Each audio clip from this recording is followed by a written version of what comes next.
What is a paranormal experience you've had? Serious. When I was a child, I had a vivid dream about my grandfather. In it, he was simply saying goodbye to me, peaceful and final. My mother came into my room to wake me and share the news that he had just passed away, but before she could speak, I hugged her. I told her I already knew. The look of pure shock on her face is something I'll never forget. She was absolutely petrified by how I could have known. I was his favorite grandchild, and even now, I find myself missing him every single day. When my sister and I were tweens, we shared a bedroom that we both swore was haunted. It wasn't just the strange sounds or the things we'd catch moving out of the corner of our eyes. It was the heavy, oppressive dread that settled over the room the moment the sun went down.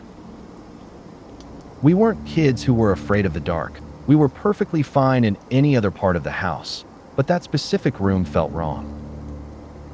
Eventually, my sister refused to sleep there entirely.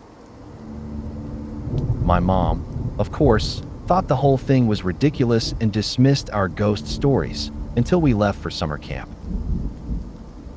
A few days into our trip, my dad was working a graveyard shift, leaving my mom home alone. As she was getting ready for bed, she heard distinct laughter coming from our bedroom. She heard it several times before the reality set in. We weren't even in the house. When she went to investigate, she found the bedroom lights wide ahead. Shaken, she tried to convince herself she was imagining things, turned the lights off, and went back to her room. Almost immediately, she heard the laughter again. She rushed back to our door and found the lights had been turned back on. Instinctively, she snapped, "You kids go to bed," and the house finally went silent. After that night, Mom became a believer, though we were still stuck in that house while saving up for a better place. My sister eventually adopted a cat, which seemed to help the atmosphere, but it took months before the poor thing could even enter our room without a total meltdown. It would pin its ears back, growling and hissing, before bolting out like a bullet. When we finally moved into a nicer home, the relief was universal. Even my mom was more than happy to leave that room behind. Every summer, my family spends time at our cabin by a lake in Vermont. One night, while I was sleeping in the upstairs bedroom, I was stirred by the unmistakable sound of someone getting up to use the bathroom. The noise came from right across the hallway, so I naturally assumed it was my mom, as that was a common occurrence. Strangely, no lights flickered on, and I never heard any of the usual bathroom sounds. The footsteps just stopped. A moment later, a heavy sensation washed over me, the feeling of someone standing in the shadows of my half-open bedroom door, watching me. That feeling persisted for several minutes until, suddenly, the presence shifted. The sensation of someone at the door vanished, replaced by the terrifying certainty that someone was standing directly over my bed. For the next 5 minutes, I lay paralyzed with the feeling that something was looming over me, its face mere inches from mine. It felt like an eternity. Then, as abruptly as it had begun, the pressure lifted. There were no retreating footsteps and no sound at all. Whatever it was had simply ceased to be there. The next morning at breakfast, I still couldn't shake the dread. Before I could say anything, my sister spoke up. "Mom, what time did you get up last night? I could hear you walking around from my room downstairs." Confused, my mom insisted she hadn't gotten up once during the night. My brother laughed, telling her, "Mom, we all heard you." That's when my dad chimed in, sounding serious. "No, your mom never got up. And neither did I." The table went silent as I finally shared what I had experienced in my room. It's safe to say it freaked everyone out. I once had an experience where a dragonfly seemingly communicated with me, almost telepathically. I was out in the swamp on a friend's boat while we were scouting for salvage. We had taken a break and were just sitting dead in the water, drifting and enjoying the scenery, when a large blue dragonfly zoomed up and hovered directly in front of my face. In that exact moment, I felt the words "stay still" pushed into my mind. It didn't feel like my own internal monologue. It felt external, like an instruction being planted there. Immediately after, the dragonfly darted toward my face, and I felt a sharp, stinging pinch on my cheek. I looked down, and the dragonfly had landed on the life jacket on the seat right next to me. Clutched in its tiny legs was a biting fly. It was just sitting there, calmly eating the fly's head. The dragonfly had essentially told me to hold still so it could snatch the fly off my face the very second it bit me. It then stayed right there beside me to finish its lunch. The whole encounter was absolutely surreal. When I was around 13, I used to see a little boy standing in the corner of my bedroom, mostly at night. I could sense immediately that he wasn't a living person. His clothes were remarkably old-fashioned, but I was never afraid. There was a positive, calm energy around him that I can't quite explain. I used to talk to him occasionally, and he even told me his name and other details, though the specifics have faded from my memory over the years. The most incredible thing happened during a particularly heated argument with my mother. My aunt and cousin were visiting at the time, and I had never mentioned the boy to them. Ghosts aren't exactly typical dinner conversation. Eventually, I hit my breaking point, slammed the door, and retreated to the parking garage beneath our house to cool off for a few hours. My mom, aunt, and cousin eventually came looking for me. When they finally found me, my cousin explained that she'd had a sudden hunch to check the garage. She told me she had seen a young, blonde boy in strange, old-fashioned clothes standing by a fence right next to the garage door. According to her, the boy stood there until he caught her eye, then suddenly vaulted over the fence and vanished. The catch was that directly behind that fence sat a massive thicket of thorns. There was no way a small child could have jumped into those bushes without making a sound or getting seriously injured. I'm convinced my friendly ghost just wanted to help her find me. When I was around 13, a heavy, dark atmosphere began to settle over our house. I started avoiding certain rooms entirely, and the simple act of closing my eyes at night became an exercise in pure terror. I had always been a nervous kid, but this was something visceral and different. The first incident happened during a Skype call. I had left my laptop on my bed with the camera facing the shiny surface of my bed frame while I stepped out of the room. When I returned, my friend looked visibly shaken. He told me that while I was gone, he had watched a face pass by in the reflection. We spent the next 10 minutes trying to see if the camera could somehow reflect his own screen back at him, but there was no logical way for him to have seen what he saw. The most oppressive energy in the house was concentrated in the bonus room, a space above the garage that was isolated from the rest of the home, accessible only through a narrow laundry room.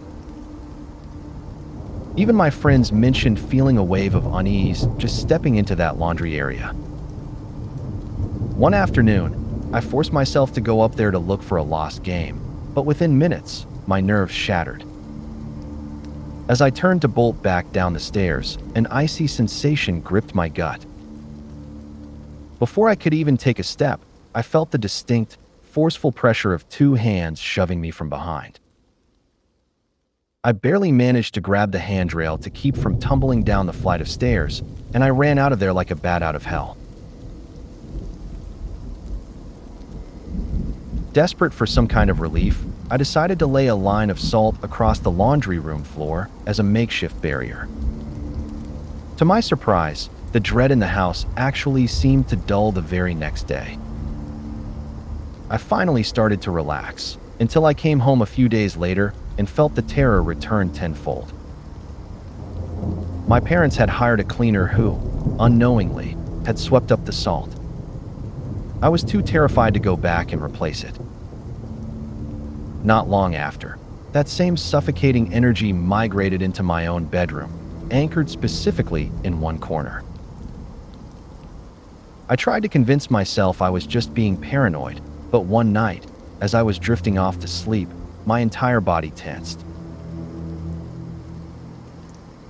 I found myself paralyzed, unable to move or even open my eyes. I felt a distinct dip in the mattress beside me, as if someone had sat down. I stayed as still as possible, hoping that if I pretended to be asleep, it would leave. Instead, I felt hands close tightly around my throat. I couldn't breathe, and my lungs began to burn as tears streamed down my face. Just as I felt myself slipping toward unconsciousness, the pressure vanished. I was so traumatized I didn't move a muscle until exhaustion finally forced me asleep. The next morning, the mirror confirmed my nightmare. Deep bruises circled the front and sides of my neck. I was lucky that wearing high collars was already part of my style. I wore a thick one for a week to hide the marks until they faded. After that, I didn't just use a line of salt, I threw it everywhere. My daughter was about 8 months old at the time. One night, while she was tucked away in bed, I was downstairs in the kitchen fixing a late-night snack. Since the kitchen is directly beneath her nursery, I could hear everything clearly. I heard a sudden thump on the floor, the unmistakable sound of her dropping her bottle, followed immediately by her starting to cry. I scrambled to turn off the stove and finish what I was doing so I could safely head upstairs to help her. But just as I was about to walk out of the kitchen, I heard distinct footsteps enter her room. Almost instantly, she stopped crying. Relieved, I figured my wife had simply been awake and handled it, so I went right back to my cooking. About 10 minutes later, I headed upstairs and found my wife and our 2 older kids completely passed out. I nudged my wife awake and asked if she had gone in to get the baby's bottle. She just mumbled, "No, I'm sleeping," and rolled back over. I didn't get much sleep myself that night. I know some might think she was just doing it on autopilot while half asleep, and she definitely does that sometimes. But when she's sleepwalking or on mom pilot, she has a very heavy, flat-footed step. These footsteps didn't sound like her at all. They were light, almost as if someone were deliberately tiptoeing. Seeing her dead to the world in bed only confirmed my gut feeling. That definitely wasn't her in the nursery. I used to work at a haunted house attraction, but the scariest thing I saw there wasn't part of the show. One night, I was looking down the hallway of one of our actor exits and saw a figure standing perfectly still. It was an all-black, somewhat transparent silhouette of a human. I stayed at the entrance of the hall and called my boss over. I didn't tell her what I was looking at because I wanted to make sure I wasn't just imagining things. I wanted her unbiased reaction. The moment she looked down the hall, her face went pale with pure, cold fear. "Who is that?" she demanded. I whispered back, "I don't know, but you see him too, right?" "I can see right through him," she panicked. "Who is that?" Before I could even respond, The figure broke into a full sprint, charging directly at us. My boss screamed and bolted in the opposite direction, but I stayed put. I was honestly just curious to see what would happen. It lunged right up to my face, stopping just inches from my nose, and then suddenly dissipated into thin air. I still run into my old boss occasionally, and every time we talk, she confirms that we saw the exact same thing. She still thinks I was an idiot for not running, but honestly, it was one of the coolest things I've ever experienced.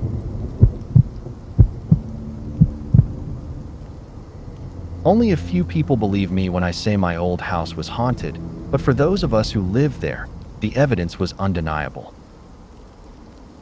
I transitioned from a skeptic to a 100% believer because of a series of chilling events that I've broken down here. The apparitions. My sister once saw the shadow of a child, but the most terrifying encounter happened to my older sister, a staunch non-believer. At 3 a.m., she began screaming hysterically, claiming a woman dressed as a maid was standing in her room watching her before suddenly lunging at her. The children, my baby sister used to have full, one-sided conversations with empty space. One day, while the whole family was out, our neighbor asked why the baby had been laughing so loudly for so long. My mother had to tell her the house had been completely empty all day. Physical provocation. I've personally felt something breathe on me, which left me petrified. In another instance, my sister and I heard a loud thud from upstairs. When we investigated, the room was ice cold. Suddenly, the TV remote flew off a sideboard and smashed against the wall, shattering into pieces. We bolted downstairs, but when we finally built up the courage to go back up, the remote was sitting perfectly intact on the sideboard as if nothing had happened. The toll on animals. No pet survived long in that house. We lost 6 rats, a rabbit, 2 hamsters, and a cat. The longest any of them lasted was 6 months. Poltergeist activity. Candles would frequently fall from their holders, and electronics in one specific freezing room would turn themselves on and off constantly. You could never shake the feeling of being watched. The master bedroom. The room was plagued by constant thumping and creaking sounds that made sleep nearly impossible for anyone staying there. Disturbing behavior. My baby sister began sleep-talking, but it wasn't in her voice. It was a deep, menacing tone that would ask questions like, "Are you all right?" She also started sleepwalking, specifically standing and watching one of my older sisters while she slept. Photographic evidence. We have a photo of my baby sister staring at a streak of light that simply wasn't there when the picture was taken or developed. After researching the property, I discovered that the house sits on the site of a former children's home that was shut down due to extreme negligence and lack of care. It provided a grim explanation for the laughter, the maid, and the shadows we encountered. I can't list everything that happened there, but I know one thing for certain. I never want to set foot in that house again. My great-aunt was a nun who spent her final years living with our family. Her favorite spot in the entire house was the terrace. She would sit there for hours, overlooking the garden and the streets below, content to simply watch the world go by. She passed away when my little brother was only 3 or 4 years old. After her death, the terrace fell into disuse. None of us really liked going up there anymore, so the area stayed quiet and empty. About a year later, my brother and I finally decided to head up to that part of the house.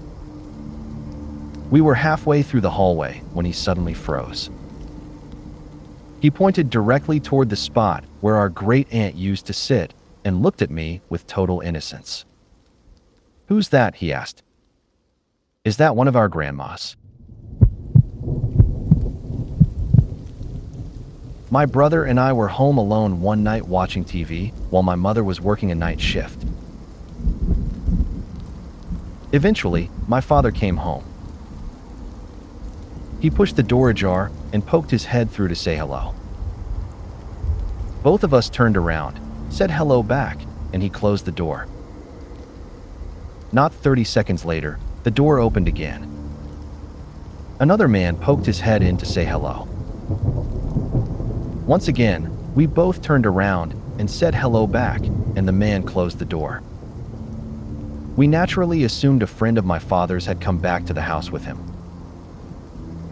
About 5 minutes later, I headed into the kitchen to see my dad, expecting to find his guest there as well. When I saw my father was alone, I figured the friend must be upstairs using the bathroom. "Who was that friend you brought home?" I asked. My father looked at me, completely confused.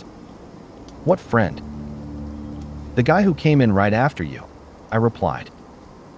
My dad looked at me like I was losing my mind. "I came home entirely on my own," he said firmly. It was the biggest moment I've ever experienced. My brother was absolutely terrified. When I think back to the man's face, I remember him looking incredibly pale, with hair that was a jarring, bright white.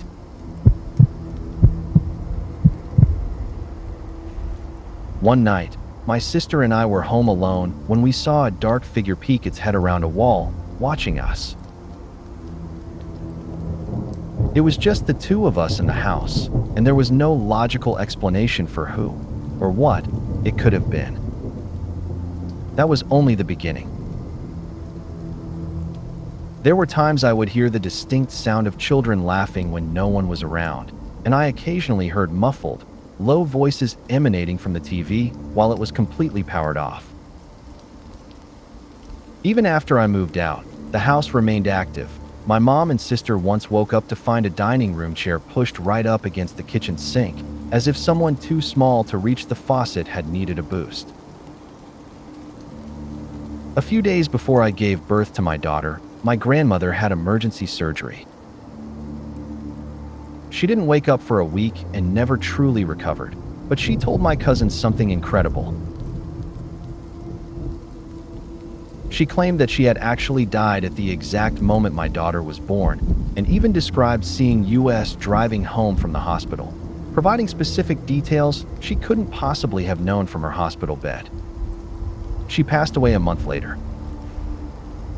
In my family, we've always believed that when someone passes, they find a way to let the living know they're okay. Often, these visits happen in dreams. Both of my grandmothers have visited me, and my sister was visited by our grandfather. These experiences are distinct from normal dreams. They are vivid and intentional, leaving us feeling both deeply shaken and strangely comforted. When I was a kid, my family stayed at a beach house where I shared a room with my siblings. My older brother, who was in his late teens at the time, had the top bunk, and I had the bottom. Being much younger, around 11 or 12, I went to bed early while he was out with his friends and my mom was in the living room watching movies. During the night, I had a horrific nightmare. I woke up gasping, drenched in a cold sweat and shivering, absolutely paralyzed with fear. My brother seemingly noticed I was awake and climbed down to comfort me. He hugged me and calmed me down, gently telling me that everything would be okay and that it was only a dream. I didn't see his face in the dark, but it was a large, masculine figure with a deep voice that had descended from the bunk above mine. The next morning, I went to thank him for being there for me. He looked at me with total confusion. He told me he hadn't made it home until the early hours of the morning, and because it was so late, he had crashed in a different room specifically so he wouldn't wake me up.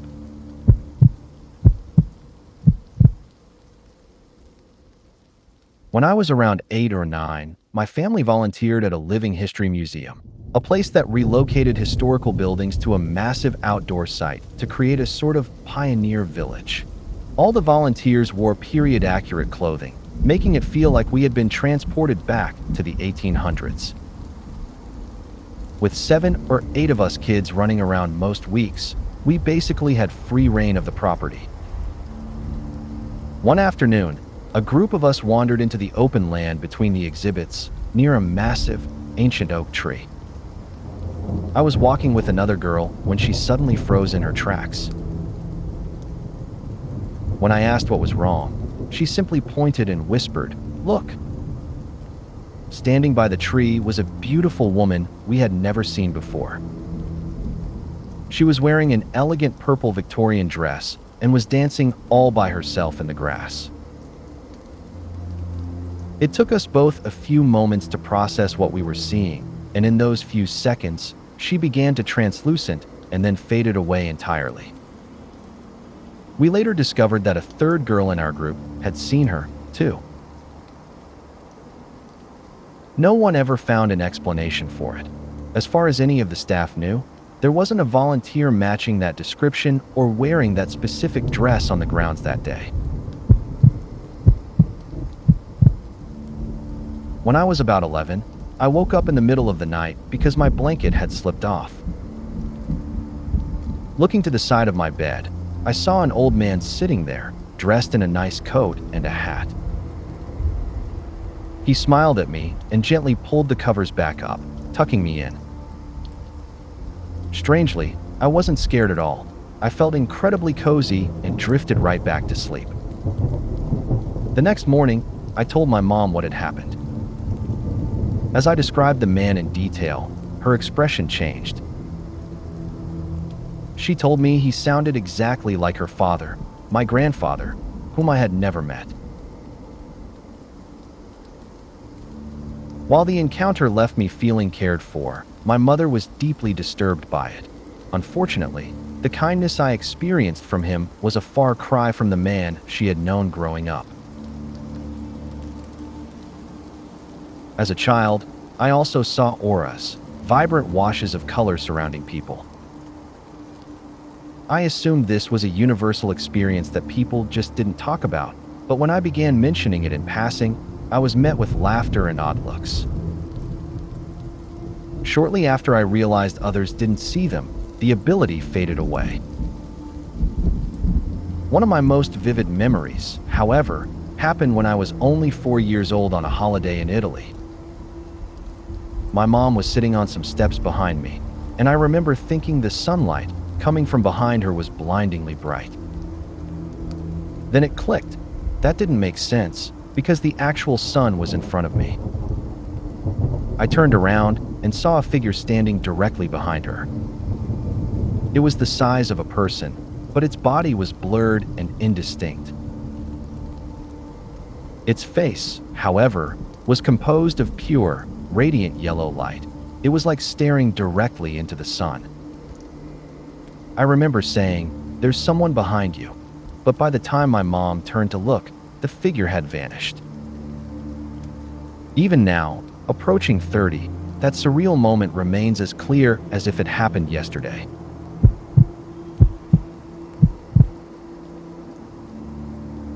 It wasn't anything over the top, but I had a strange experience while visiting an old graveyard in Salem, Massachusetts, the one where actual Mayflower pilgrims are buried. I was there with a friend, and since both of us were firm non-believers in the paranormal, we weren't looking for anything spooky. The second we stepped through the gate and into the cemetery, we saw a distinct, purple-grayish haze wash over the entire grounds. It moved from the far side of the graveyard toward us, almost like being able to see the wind as it blew in our direction. We both froze and looked at each other immediately. "Did you freaking see that?" we whispered at the same time. I'm honestly just glad I wasn't the only one there to witness it. Having someone else confirm it made it impossible to dismiss. At the college I attended, we lived in newly built dorms. Our setup was a large suite. My roommate and I shared one bedroom, which connected to a central kitchen, and another door led to our sootmate's room. My girlfriend spent almost every night there with me as well. One weekend, my roommates had all headed home, leaving just my girlfriend and me in the suite. We were in the middle of a movie when we heard the distinct, heavy sound of a chair dragging across the kitchen floor. A moment later, our bedroom door slowly creaked shut. I jumped up to investigate, but the suite was completely empty. None of my roommates had returned. Fast forward about 2 weeks, I was staying in the dorm alone, as my roommates and girlfriend were all away. A severe storm knocked the power out, leaving my room in total, dead silent darkness. I was lying in bed when, out of nowhere, the edge of my mattress dipped sharply, exactly as if someone had just sat down beside me. Simultaneously, a freezing gust of wind brushed against the back of my neck. Terrified, I bolted upright and fumbled for my phone flashlight. I spent the rest of the night wide awake and absolutely shaken.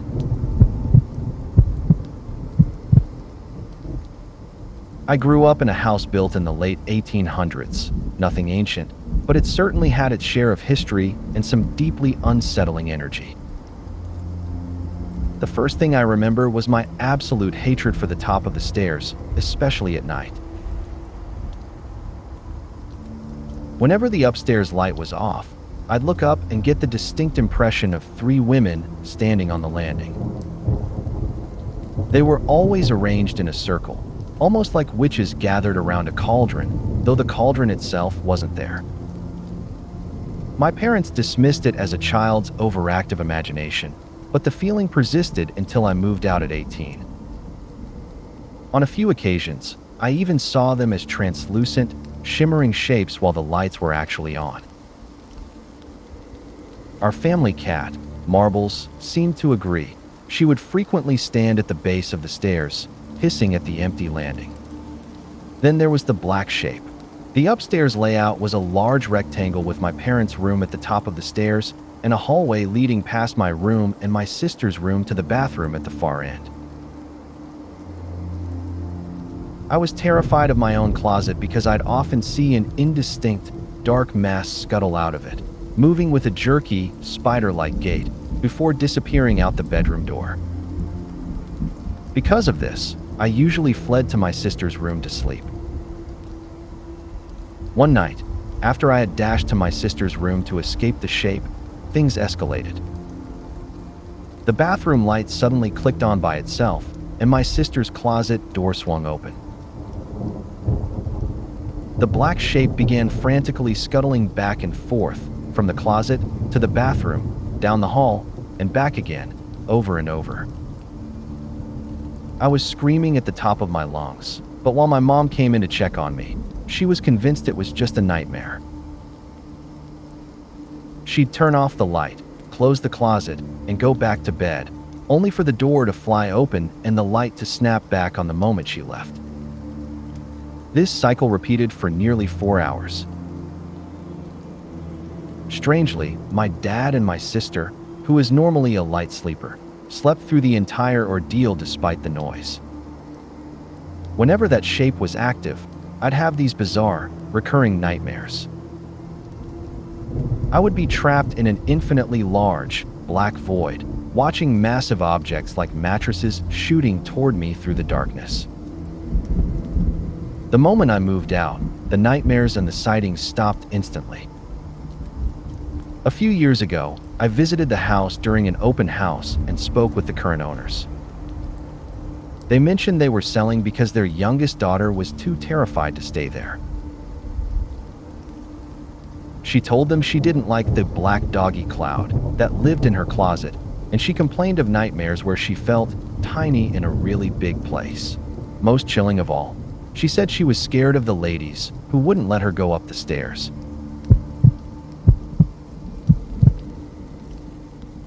This happened back in 2006, so my memory is a bit hazy, but the context of that year is something I'll never forget. It had been a brutal stretch of time for me. Just before summer vacation started, I lost one of my first online friends to a terminal illness and my dog to cancer, almost back to back. I was in a bleak headspace, and the only thing keeping me going was my interest in music and video editing. I spent a lot of my time tinkering with a video camera I'd received the year before. Around mid-July, I was carrying the camera around my basement, testing out various features and functions I hadn't used much. I was recording onto a throwaway disc, just capturing random footage with no real plan to keep it. After about 30 minutes of filming, I finalized the disc and popped it into the DVD player to see how the quality looked. Toward the end of the footage, the disc suddenly skipped and froze on a single frame for several seconds. The shot was of my kitchen. To the right of the doorway is a breakfast bar, and right next to that is the door to our water heater closet. In the corner between the bar and the closet door, there was a distinct, blurry shadow that looked exactly like a German Shepherd. My cousin was watching the video with me, and we both found it incredibly unsettling. I hadn't thought about that footage in years until this past November when I had to put my cat down. My partner and I were talking to my mother about feeling like the cat was still hanging around the house, and she admitted she feels the exact same way about our old dog. She told us that whenever she's alone, she often feels a weight stirring on the mattress and the sensation of something laying down beside her, just like our dog used to do every night when we were growing up. I'd been feeling off since Monday morning, waking up with a crushing sensation in my chest and a migraine that just wouldn't quit. I pushed through work on Monday and Tuesday, but by Wednesday, the pain and the headache forced me to stay home. That day, the atmosphere in my house felt heavy. I kept catching movement out of the corner of my eye and felt a constant, prickling sensation of being watched. At one point, while cooking, the feeling of someone standing directly behind me was so intense, complete with the sound of audible breathing, that I spun around screaming, knife in hand. No one was there, and my security system hadn't been triggered. This kind of weirdness used to happen back in my hometown, but I hadn't experienced it once since moving across the country 4 years ago. I called my granny, who is deeply spiritual. Before I could even tell her what was happening, she started asking about the ancestry DNA research I'd been doing for her. We talked for a while about her mother, her grandfather, and her brother who passed last year.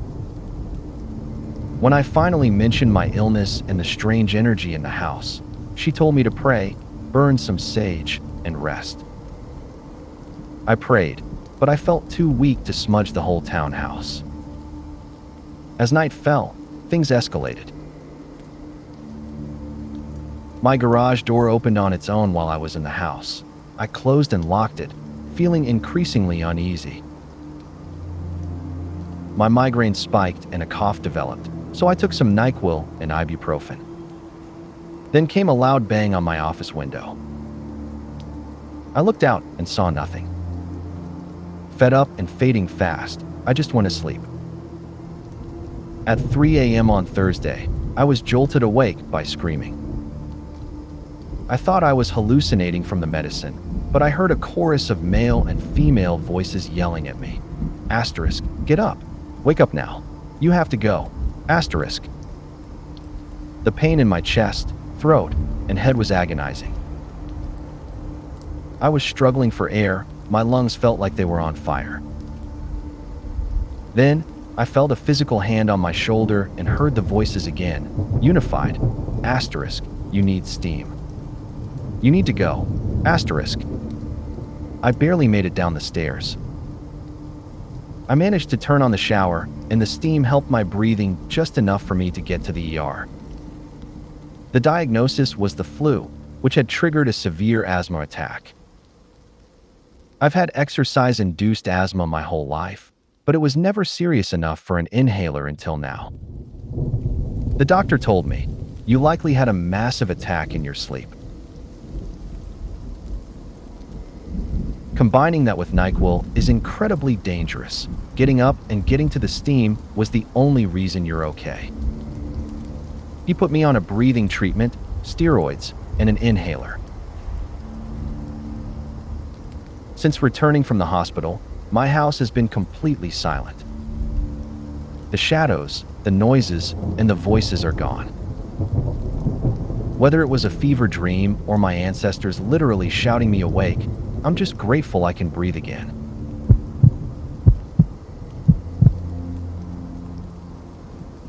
I live just outside Caledonia in southeastern Missouri, an area steeped in history. We are situated right on the northern route of the Trail of Tears and surrounded by Civil War landmarks. While the town has plenty of haunted reputations, the most consistent experiences I've had, and heard from those close to me, center around the Caledonia Wine Cottage. The building, which my grandmother currently runs as a wedding venue and bed and breakfast, dates back to the 1800s. It has a heavy past. The top floor still has a door cut out from its time as a Civil War hospital quarantine room, and the basement still features bars from when it served as a temporary jail. During the day, it feels like any other historic building, but at night, the atmosphere shifts. Footsteps echo on the stairs, items move on their own, and shadow figures are a common sight. My most vivid personal experience happened about 2 years ago. We were hosting St. Patrick's Day-themed Civil War murder mystery event. I had volunteered to act in the mystery and help out with the dishes afterward. Once the event wrapped up, I was in the kitchen with the cook, a close family friend. I turned away from the sink to ask her how her day had been, and just as I moved, several plates flew off the shelves. They didn't just fall, they launched across the room as if someone had physically hurled them. I won't pretend I wasn't rattled. I've had other paranormal encounters in my life, but watching heavy ceramic plates fly through the air is something you can't easily explain away.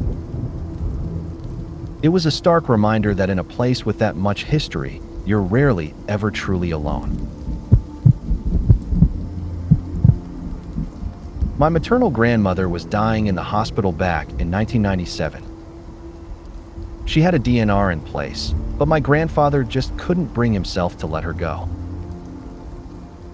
I was at school in the journalism room. This was before I had a cell phone, when I was suddenly overcome by a wave of suffocating sadness. In that moment, I clearly heard my grandmother's voice. She told me she needed Grandpa to tell her he would be okay so she could finally pass on. I immediately called my mom at the facility and relayed the message. She was silent for a few seconds before quietly agreeing to pass it along. Within the hour, I received the call that Grandma had died. At her funeral, I was completely consumed by grief and a crushing sense of guilt. I had convinced myself that I was responsible for her death. As I stood there sobbing, I felt two hands gently press onto my shoulders from behind. Once again, I heard my grandmother's voice. She told me she was grateful and thanked me for helping her move on. The weight of the guilt lifted instantly, and my tears stopped. I went on a tour of an old jail where we were permitted to take photographs. For some reason, they required all the lights in the basement to be turned off, though there was still enough ambient light to see relatively well. I snapped a photo of a doorway while we were down there. Later, while scrolling through my pictures, I noticed a distinct shape in that specific shot. It looked exactly like a ghostly couple standing right in the doorway. When I was about 15, I went to stay at a friend's house in rural Minnesota. It was a beautiful piece of land with a house that was over 100 years old. My friend had a mini farm with chickens, snakes, dogs, cats, and goats, so there was usually plenty of noise. One evening, right at sundown, the atmosphere shifted. All the animals suddenly went silent, and the wind completely died down. We didn't think much of it at the time and decided to head out to explore the property in the dark. We eventually made our way down to the creek, but we stopped dead when we heard the distinct sound of something heavy wading through the water. Spooked, we ran back toward the house, only to find a figure lying on the trampoline, the same trampoline we had been jumping on just 10 minutes earlier. The figure just stayed there, perfectly still, and I felt the intense sensation that it was staring at us. My friend clicked on her flashlight to get a better look, but the moment the beam hit the trampoline, the figure vanished. Since the house was locked up for the night, we set up camp in a tent right next to the building. We were both too shaken to sleep, so we stayed up talking and playing cards to distract ourselves. Suddenly, we heard the unmistakable rhythmic squeak of the trampoline springs moving. We looked at each other, terrified, and peered out of the tent. There stood the figure of a boy, holding what looked like a dagger. Every time we flashed the light, he would disappear, only to reappear even closer than before. Panicking, we scrambled to find a way into the house, eventually climbing up to a third-story window to get inside. We immediately told my friend's mother there was someone outside. She went out to check, but came back insisting no one was there, claiming it was just the chickens. But we knew the chickens had been locked in their coop the entire time we were in the tent. After that, we decided to stick to staying at my place. That house was way too freaky for us.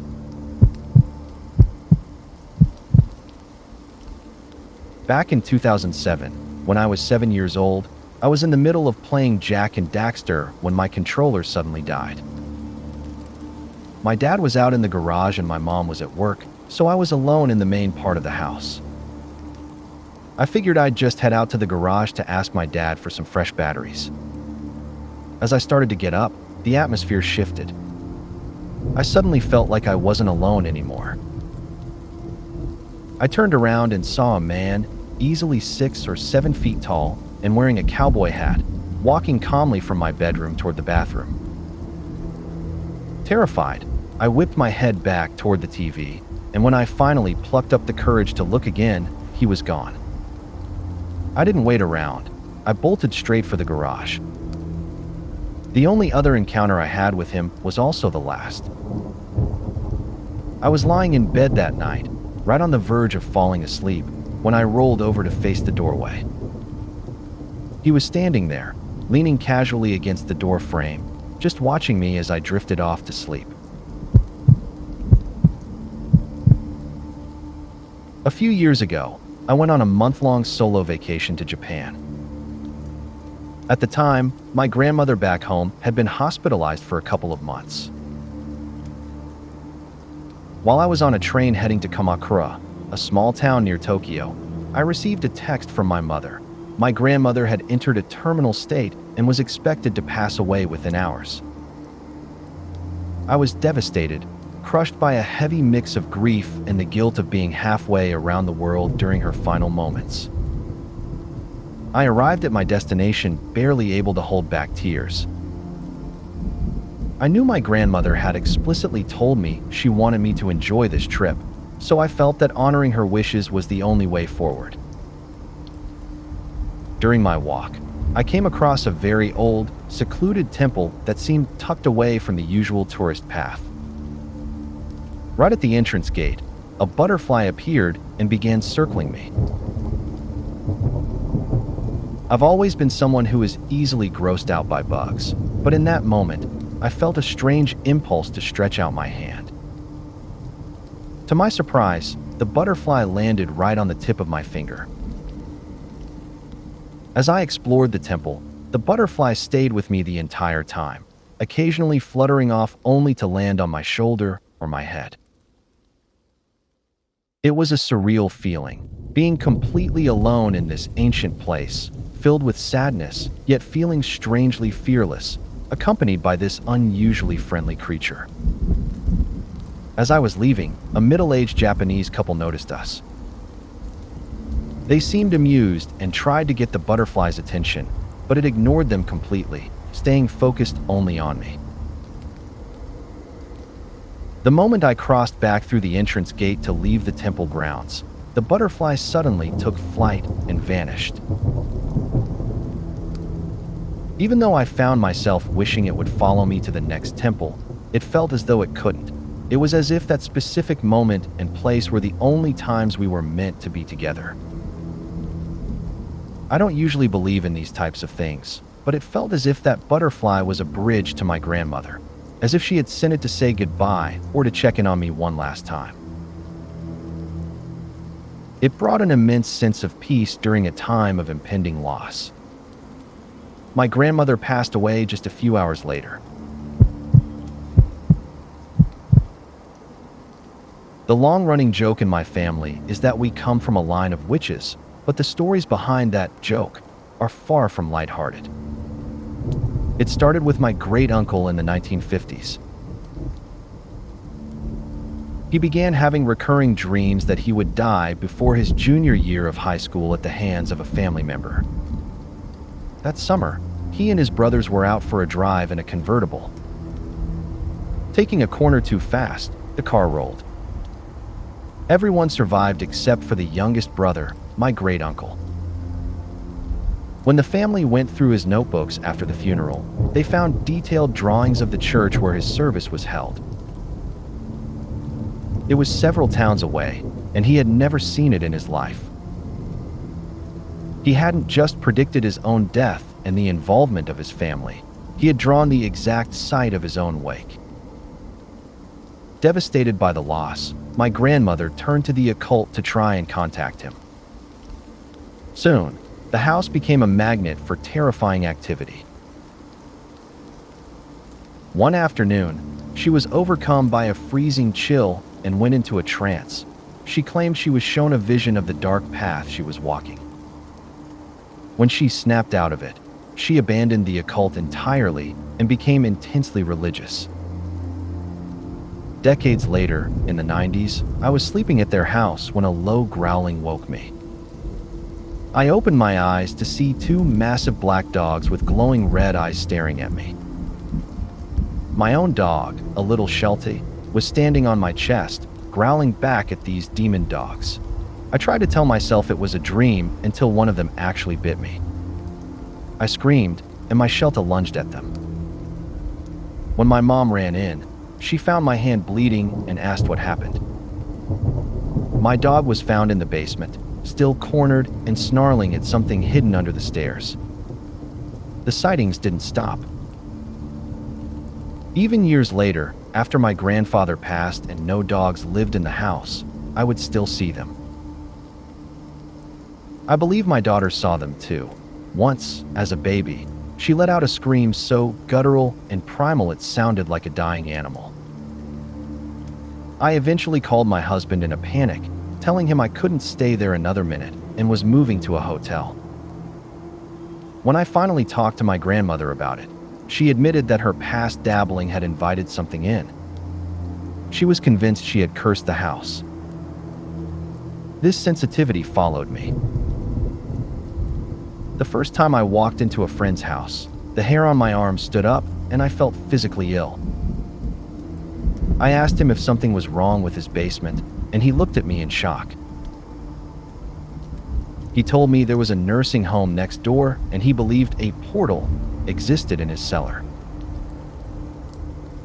Whenever someone passed away next door, his cats would go into the basement and form a silent circle just before the medics arrived. His wife had also been terrorized there. Shortly after they moved in, she was attacked in her sleep. My friend, a fit army vet, tried to shake her awake, but it felt like she was pinned to the mattress by an invisible, immense weight. He couldn't even lift her 110-pound frame off the bed. Outside the room, their animals went wild, with the dog literally tearing at the wood of the bedroom door to get in. Suddenly, she was lifted off the bed and slammed back down, waking up instantly. The next morning, her arms were covered in bruises shaped like handprints, and to this day, they aren't sure if they came from him trying to save her or from the thing that was holding her down. It wasn't exactly a ghostly encounter, but I had a deeply unsettling experience with missing time when I was about 12 years old. I was at the local pool, and my grandparents had told me to be back at their house in an hour or two. At one point, I checked the clock, and it was exactly 2:37. Knowing I still had plenty of time, I went back to swimming. What felt like an entire hour passed. I was active, moving, and fully conscious of the time slipping away, so I decided to check the clock again. I walked over to a lifeguard and asked for the time. 2:37, he said. I was stunned. It felt impossible. I had clearly spent a significant amount of time in the water since I last looked at the clock. But the creepiest part wasn't the time itself, it was the lifeguard. After he answered, he gave me the most nerve-wracking, knowing smirk I've ever seen. It felt like he was in on a secret that I wasn't supposed to know. I tried to shrug it off as a weird coincidence and kept swimming. About 20 minutes later, I went back and asked him the same question. 2:37, he replied again. By now, I was genuinely freaked out. I went to check the clock myself. Sure enough, the display read 2:37. But the moment my eyes locked onto the numbers, the digits finally clicked over to 2:38. From that point on, time seemed to resume its normal pace. It was a bizarre, glitch in the matrix moment that I still can't explain. My parents' second house was home to several oddities during our first few years there. While most of the incidents happened to my mother, and many could be reasonably debunked, a few remained genuinely difficult to explain. The first event was the only one my father also witnessed. We kept a heavy shop vac on a stable shelf in the laundry room, which shared a wall with my parents' bedroom. One night, as they were falling asleep, they heard a massive crash. When they went to investigate, they found the shop vac sitting inside the washing machine. My mother usually kept the washer lid open to air it out, but the vacuum had been positioned on the shelf in such a way that there was no logical way for it to slide or fall. My parents even tried to recreate the instability to see if it could happen naturally, but the machine wouldn't budge. My mother often slept on the living room couch, and she had several strange encounters there. One night, she heard the distinct sound of someone walking across the floor. It sounded like footsteps moving in circles around a rocking chair near the hallway. Assuming it was me, she called my name several times, becoming increasingly frustrated when I didn't answer. When she finally flipped on the light, the room was empty, and she found me fast asleep in my bed. On another occasion, she didn't hear footsteps but felt the physical weight of someone pacing back and forth behind the couch. There was just enough room between the sofa and the window for a person to walk, and the sensation only stopped when she finally snapped. "Can you stop it? I'm trying to sleep." There was also a strange occurrence involving my grandmother that happened outside the house. She called one day to ask if we had just phoned her. She explained that she had received a call from our number, and though no one spoke, she could clearly hear everything happening in our home. My dad watching TV, my mom vacuuming, parents arguing, and me playing computer games. Most bizarrely, she heard a sound like paper folding right next to the phone. Strangely enough, This happened on the exact day my mother's aunt passed away. During our final years in that house, I began to have my own experiences. I was frequently woken up by the voice of a little girl saying, "Hello." The voice was always the same and never had anything to do with my dreams. One night, I heard her give a two-note giggle while I was still wide awake, trying to fall asleep. I eventually started calling her Charlotte. During our very last week in the house, my mother was cleaning the metal baseboard vents in the kitchen. Despite having cleaned those same vents for 9 years, she suddenly discovered a photograph tucked behind one. It was a picture of the previous owners with a relative. While I was skeptical, my mother was convinced it was the spirit's way of saying goodbye before we moved out. Long before we moved into that house, my mother had another eerie experience while commuting to work through a massive cemetery. One morning, the ground was completely black with thousands of crows as far as the eye could see. She walked right through them, and they simply hopped out of her way, but she later realized the most unsettling part: not a single crow had made a sound.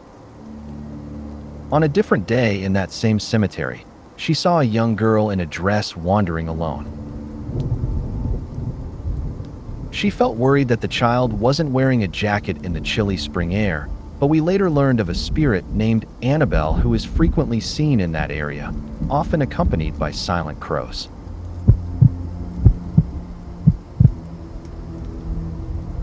While this isn't strictly paranormal, I've always found it fascinating that so many people share a specific, surreal childhood memory: the sensation of jumping or floating down the stairs. I have this mysterious memory myself, as do countless others. The logical explanation, of course, is that these are likely false memories originating from vivid childhood dreams. Still, there is something undeniably strange about how universal this experience is. It makes me wonder, how many other people out there remember defying gravity on their way down the stairs? This is always my go-to story for unexplainable moments. I usually do my makeup in front of a mirror above my mantle, keeping my tweezers right in the center and my makeup off to one side. One morning, I went to use them and couldn't find them anywhere, not on the mantle, not on the floor, and not buried in my makeup bag. I eventually gave up and grabbed a spare pair from the bathroom, which I used, and then left on the mantle in their place. When I returned home at the end of the day and went to the mirror, I stopped in my tracks. Both sets of tweezers were sitting there, side by side, right in the middle of the mantle. I just stood there staring at them in complete confusion. I lived alone at the time, and when I asked my parents if they had let themselves into the house that day, they confirmed they hadn't been anywhere near the place. When I was about 6 or 7, my mom became friends with a very frugal born-again Christian couple. They were friendly but eccentric, often boasting about donating most of their income to a TV evangelist, while the mother spent hours comparison shopping to save a few cents. Their 2-story house reflected their extreme thriftiness. To save money, they only had one phone line downstairs, and the hallway and stairs had light bulbs in only every other fixture. The staircase was shaped like a U, controlled by a 3-way switch at the top and bottom. One afternoon, while my mom and her friend went grocery shopping, my sister and I were sent upstairs so they wouldn't have to turn on the downstairs lights. Eventually, everyone fell asleep except for me. I sat in the dim light, playing quietly with a Noah's Ark set to avoid waking the others. As night fell, the house grew dark. I began hearing noises coming from the floor below. Thinking my mom had returned, I turned on the hall light and made my way to the stairs. I called out to her, but there was no response, even though I could distinctly hear movement. As I reached the bottom step, a voice drifted from the kitchen, telling me to come here. Something about the tone felt terrifying. I gripped the handrail, leaning toward the kitchen, and called for my mom again. The voice answered again, but I realized it was coming from a specific spot in the kitchen that was abnormally dark, a shadow that seemed deeper and denser than the darkness around it. Sensing something was horribly wrong, I bolted back up the stairs. I could feel something right behind me. Just as I reached the middle of the U-turn, the stair light suddenly clicked off. I scrambled the rest of the way up in the shadows, locked myself in the bathroom, and cried until I eventually wet my pants. When my mom and her friend finally returned, I was scolded for leaving all the lights on. They refused to listen to my explanation. My mom was so embarrassed by my behavior that she had my grandpa take me to his house for the night. There, my grandma realized how shaken I was. After I told her everything, she sat me down and told me she believed me, promising I'd never have to go back there. She eventually made my mom promise to tell her friend to have the house blessed, though I don't know if it ever happened. Several months later, my mom had a vivid, disturbing dream about a thick, oily gray smoke traveling up those stairs and filling the baby's nursery. She was so unsettled that she called her friend in the middle of the night, but when no one answered, she convinced herself she was being foolish and went back to sleep. The next morning, she received a tragic phone call. The couple's baby boy had died of SIDS during the night. My mom insisted I attend the funeral, where the mother was inexplicably cold to me. Her friendship with my mother didn't last much longer after that, and eventually, the couple sold the house and moved away, leaving that dark history behind. When I was about 16, I went for a winter walk with my dog along a small road bordering the forest. The path was closed to motor vehicles, but as I approached a bench overlooking my village, I noticed a blue car parked sideways on the grass. Standing next to it was an old man dressed in very old-fashioned clothing. At the time, I didn't think much of it. Our village was full of old farmers who wore clothes from a different era. As I walked past, I greeted him politely. He didn't say a word, but he locked eyes with me with an incredibly intense, evil stare. The moment I passed him and turned my back, I felt an agonizing sensation, like a million tiny needle pricks stabbing into my thighs and legs. The pain was so sharp and overwhelming that I immediately began to cry and ran toward home as fast as I could. It felt like walking through a massive thicket of stinging nettles, but much worse and constantly moving. I scrambled into the house and jumped straight into the shower to wash off whatever was hurting me, but there was nothing there. My skin looked perfectly normal, yet the pain persisted for a long time before finally fading. As I regained my composure, I realized something unsettling.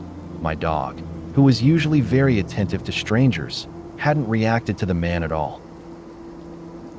Furthermore, even though there was snow on the ground, I realized I hadn't seen any footprints but my own near that bench. It was midwinter, so there were no insects or plants that could have caused such a violent physical reaction. I've always been sensitive to things you might call supernatural, but it was usually just shadows or lights in my peripheral vision. I've only seen a clear, solid figure like that 3 times in my life, and this was by far the worst experience. I never told anyone about it until years later, when my dad mentioned that he had once encountered an old-fashioned farmer not far from that same spot. Without me saying a word, he described the man exactly as I had seen him. My dad said the man just stood by the side of the road, refusing to return a greeting and giving him a terrifying, evil look. My dad isn't the type of man to be easily intimidated, but he said the encounter left him so shaken that he went straight home. After my mom and stepdad split up, we moved into one of my grandparents' rental properties. We had been settled in for about 3 months when this happened. My siblings were staying with my stepdad for the night, so it was just my mom and me downstairs watching a movie. We were sitting there when we both noticed the sound of light, hurried footsteps coming from the floor above. Since we didn't have any pets at the time, it immediately caught our attention, but we tried to shrug it off as the house just settling because of its age. That casual dismissal turned into pure terror a few moments later. We sat frozen as we heard the footsteps walk deliberately from my sister's room toward my mom's room. We heard the door creak open and then click shut quietly. Then, the footsteps moved into my other sister's room. My mom finally summoned the courage to go upstairs and investigate. When she got there, the hallway was empty, but my sister's bedroom door, which had been closed, was standing wide open with the light turned on. Needless to say, I didn't sleep alone that night. I stayed right in my mom's room.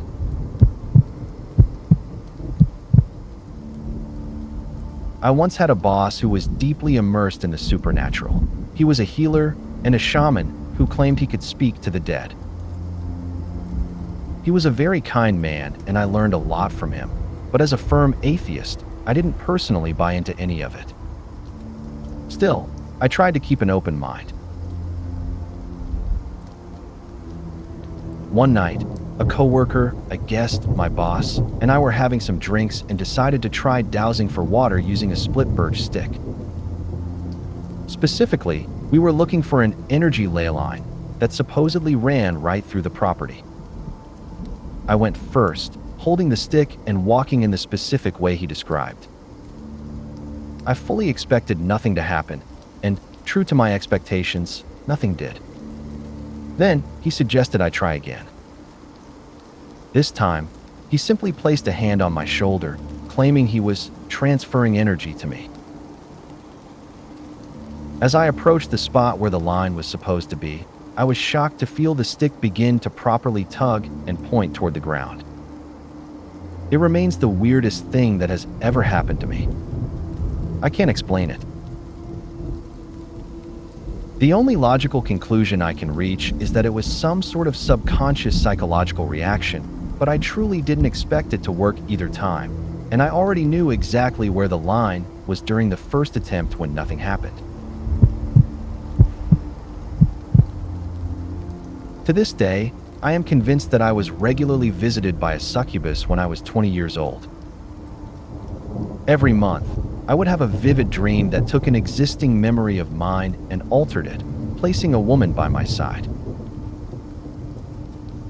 These dreams were so lifelike that upon waking, I would genuinely believe these events had happened in my past, until I actually tried to fit them into my real-life timeline.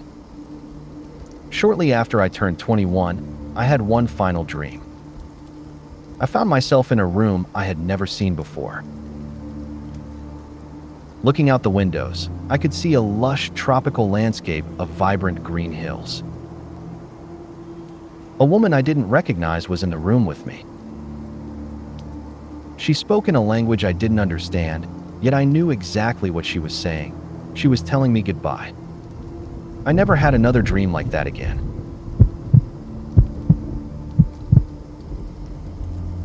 When I was 7, my family moved into an older house situated on a large plot of land. At the time, we had a wonderful Akita named Pluto. Because my father traveled frequently for work, my mother was often home alone with us 3 kids and the dog. Since Akitas are a powerful and protective breed, my parents had invested in extensive training for him. As a result, he almost never growled. In fact, I can only recall one other instance of him ever making that sound. One day, we returned home to find Pluto at the top of the basement stairs, growling fiercely. He flatly refused to go down there, which was incredibly out of character since he usually went down to the basement several times a day to let himself out to the yard. Fearing an intruder, my mother ushered my siblings and me into the car. She put my 10-year-old brother in the driver's seat and gave us strict instructions. If she wasn't back in 10 minutes, we were to drive off and find a phone to call the police. Armed with only a kitchen knife, she went back inside to clear the house. She emerged a few minutes later, having found nothing, and we eventually went on with our lives. It wasn't until many years later, once I had reached adulthood, that my parents revealed the house's dark history. Someone had previously taken their own life by hanging in the unfinished section of the basement, right in the laundry room. Tragically, my brother's bedroom was located in that same basement. It was during our time in that house that he first began to struggle with the issues that would plague him for years. He has since passed away after a long battle with addiction, and I remain convinced that the house was truly haunted. One night, my daughter, who was 8 at the time, woke me up in tears because she could hear someone whistling. I listened closely and realized I heard it too. Assuming it was just someone walking past the house, I told her to stay in my room for the rest of the night and try to get some sleep. However, after about half an hour, the whistling hadn't stopped. I finally got up to investigate, switching on all the outdoor lights to catch a glimpse of whoever was out there. To my surprise, there wasn't a soul in sight. Even more unsettling was the realization that as I stood there in the quiet, the whistling didn't sound like it was coming from the street at all. It sounded like it was coming from right inside the house. When I was 16, I went through the devastating experience of a miscarriage. Despite being so young and unprepared for a child, the loss left me completely heartbroken. In the middle of the night following the loss, I woke up to see a kind, grandmotherly woman standing at the foot of my bed. She was holding a baby in her arms and spoke to me with incredible warmth, telling me that everything would be okay and that she would take care of the child until it was time for us to be reunited. At the time, both of my grandmothers were still alive and well, yet I felt an immediate, deep sense of recognition when I saw her.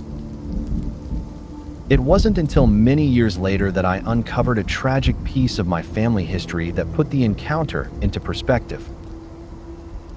I discovered that my great-grandmother, who had passed away when I was a very ill infant, had endured a horrific betrayal. When she was heavily pregnant, her husband conspired to have her committed to an asylum just to get her out of the way so he could marry his secretary.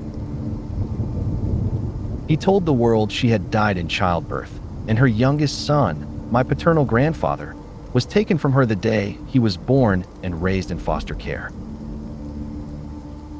Learning that I share a strong resemblance to her, I felt a powerful compulsion to share her true story with the rest of the family, who had never known what actually happened to her. Uncovering the truth and giving her a voice after all those years finally brought me a sense of closure. Honestly, Mexico feels like it's on a whole other level when it comes to the paranormal. My mom has so many stories, but there is one in particular that always sticks with me.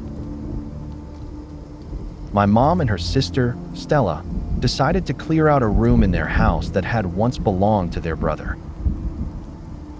He had moved out years prior, but the room always radiated an intensely heavy, off energy. They figured cleaning out the old junk might help shift the vibe, but even after the room was spotless, that sense of unease wouldn't leave. In an effort to finally clear the air, my mom brought in some holy water and began to sprinkle it around the room.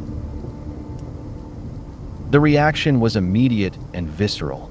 a foul, putrid stench suddenly filled the air, and a cluster of tall, skeletal shadows leapt out and fled the room. To make things even more chilling, a music box that had belonged to my grandmother suddenly began to play, despite the fact that it hadn't functioned in years. I never fully understood what my uncle had been doing in that space, but it was clear that something dark had nested there.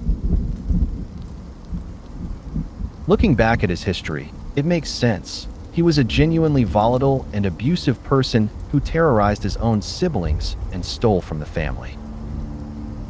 Whatever those shadows were, they seemed to be a direct reflection of the energy he left behind.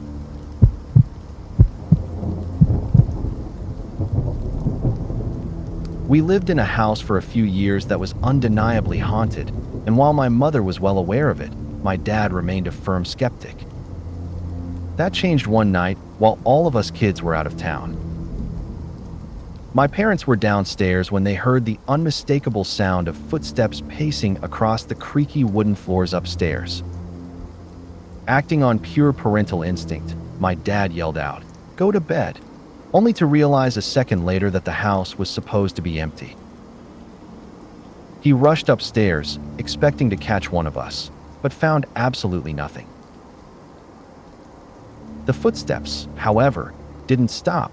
The phantom pacing continued off and on throughout the entire night, leaving him with no choice but to finally believe us. This happened to me exactly a week ago. My friend and I were dropping off some props from my car at the campus parking lot around 6 p.m. As a Muslim, I needed to perform my Maghrib prayer. Since the campus mosque is closed on Sundays, I had to head to the small prayer room on the third floor of one of the buildings. The moment I stepped onto the third floor, I felt like I had flipped into survival mode. The building was completely silent, and I was the only person there. To calm my nerves, I took off my sandals and turned on all the lights. Everything seemed fine until I began to pray. I was focused and conscious of my surroundings when I heard a faint scratching sound near the entrance of the room. I tried to stay positive, telling myself it was just an insect or my mind playing tricks on me since I had left the door and window open. But the sound grew louder, moving rhythmically along the wall. After a few minutes of trying to maintain my focus, the scratching stopped for a few seconds, only to be replaced by the unmistakable sound of tapping and heavy footsteps circling the door. It sounded like something was trying to shove the door shut with incredible force. Right then, my phone started ringing with my Kelpie G saxophone ringtone, creating a bizarre, surreal soundtrack to the terror. I was tempted to break my prayer and run, but I forced myself to finish. Once I was done, I checked my phone. It was my friend calling to say he had already left campus and realized he'd left his e-money card in my car. That was the moment it truly hit me. I was the only living soul in the entire building. The scratching continued as I grabbed my sandals. I forced myself to stay calm, walking steadily toward the emergency stairs near the prayer room. The strangest part was that the moment I reached the second floor, the building went dead silent again. I couldn't hear anything but the sound of my own footsteps echoing in the stairwell.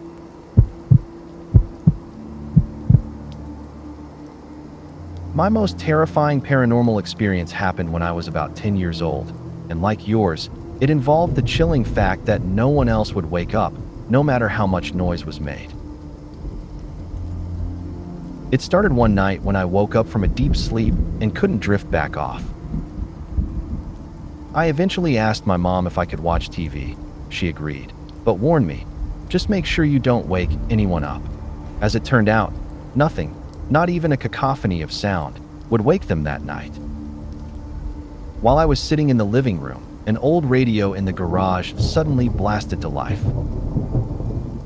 It was so loud it could have been heard from several houses down the street, yet my family slept on. Then, The cupboard doors in the hallway began to bang and slam shut. I saw them moving with my own eyes, but my attention was pulled to the bathroom at the end of the hall.